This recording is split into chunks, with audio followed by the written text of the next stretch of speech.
Hi there, this is a DZ09 generic smartwatch made in China. Looks a lot like the Samsung Gear 2. Here's the power button right here in the front, the watch face, which we'll get back to in a minute.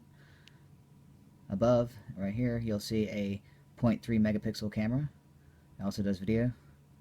On the side here I have it opened up so you can see the micro USB charger port, and I believe that's also for headphones, but we'll see that later. First thing, the watch faces. This is my favorite. It just looks like a regular watch. Tap it once, it turns into like Windows 95 looking graphics. Tap it again, it's even worse. So we'll bring it back to that. You can swipe up, left, or right, or down. Oops, and sometimes it does that. It has a tendency to not be responsive. So now we're in. On the home screen, as you can see, it says AT&T. Today I just put in a SIM card for AT&T's Go phone. I have a question for our viewers. Is this compatible? Because when... oh, now it says searching. I must be out of range. Let's see. As you see here, I have two bars on the upper left. It says AT&T because I have the Go phone SIM in there. I'm going to try to dial 611, and this is my problem. The call you are attempting to place is not allowed from this line. Please dial 611 for customer service, or dial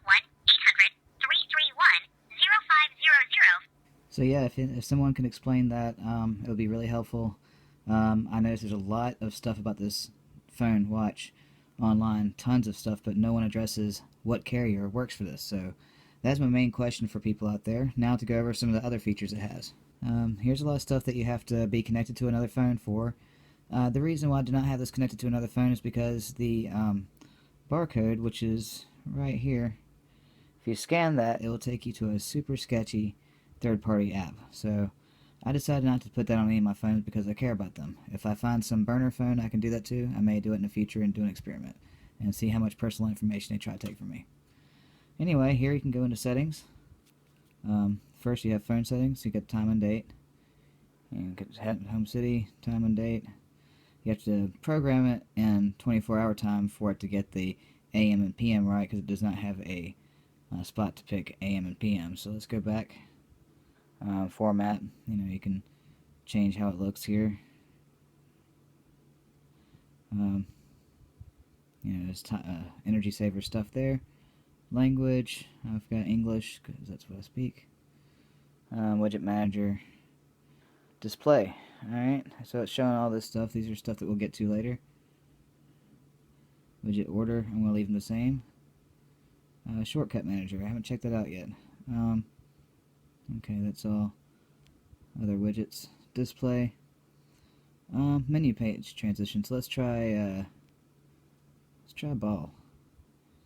And when we go back, you'll see that the menu is different. Flight mode, that's just so you can't do anything with it.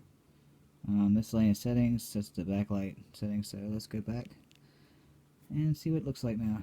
Ooh, it's a ball now. Now that's cool. Call logs shows, of course, your calls, messaging. That's if you have it linked up to another phone, or if you have service, which I should, but I haven't bought minutes until I find out if it will work. So we've gone through settings. Let's moving along. Let's go to the next page. Remote notifier, remote capture. Remote capture, if you have it hooked up to another phone, you can actually control the camera of the phone. Anti-loss is stuff to help you find your phone and your watch. Pedometer, from everything I've read, is a little bit off. People say they take 50 steps, it records 25. So that, the sleep monitor, sedentary reminder, that stuff is not very accurate and probably will never be used. Quick response, that's the barcode I showed you earlier. That takes you to a very sketchy site, and I don't recommend using it.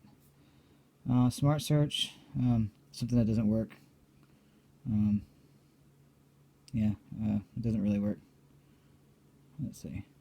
Calendar works, very small, but it works, and you can add, events to it, which is pretty cool. Let's go back here. Let's see. So we got a calculator. Pretty cool. I've always wanted a calculator watch. Moving along, we got profiles. Haven't messed with that much yet.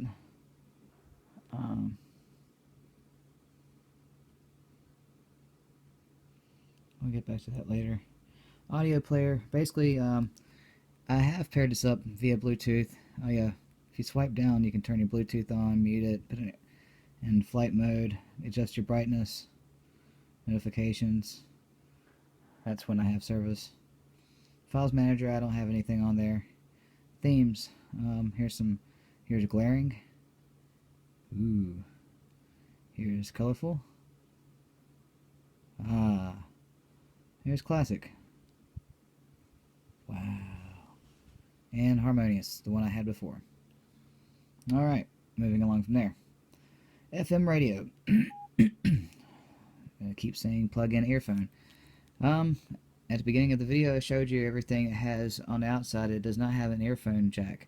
I have heard from another video someone using the FM radio on this using a USB to earphone adapter, so I may get one of those in the future if I can find it cheap enough. Here's the camera. So the camera's right here, and let's see, what can I have video here? It doesn't really take the best pictures, but let's see. So let's show you the picture I just took. That's 0.3 megapixels for you, and same for video recorder. You know, kind of drags a little bit. It's like some of the 90s video cameras that were digital. You can view your images there. You can the sound recorder is not bad actually. Browser only works if you have a SIM card, from what I've heard. SIM toolkit doesn't seem to do anything. I don't know why. I'm not going to turn it off and take apart the back of it, but I'll go ahead and tell you a little bit about it. On the back here, this pops off. You can see the little seam along the edge. Pops off. First thing you'll see is a battery, a very small one. You pull it off. Behind that, on the left side, is a micro SD card, a 2 gig one. Can be upgraded to 16 gigs, but I hear it lags when you do that. And to the right of it is micro SD. I mean, not micro SD. It's a micro SIM card slot. And I put in a $10 AT&T Go phone. Oops. And for some reason it doesn't let me call 611. So if any of you users have got one of these and have figured out how to use this just as a phone, because pairing it with another device is sketchy at best. And, you know, I'm not really sure if I want this thing to have access to my email and eBay account and things like that, and I don't think you should either. This could be a good, cheap backup phone. And that's what I want to learn about this. So if anybody has any advice about using this, maybe telling me what carriers work with it.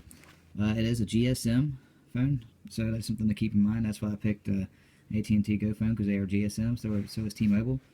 But I haven't got to use it yet, so any input from users who have used this as a phone would be greatly appreciated. And you can feel free to link your video here in the comments. You know, that'll get you some more hits. And thanks for watching, guys, and, you know, feel free to chat with each other on here in the comment section about problems and solutions with this phone. It is a cheap one, and, you know, we don't expect a lot out of it, but let's try to maximize it. Thank you for watching, and see you next time.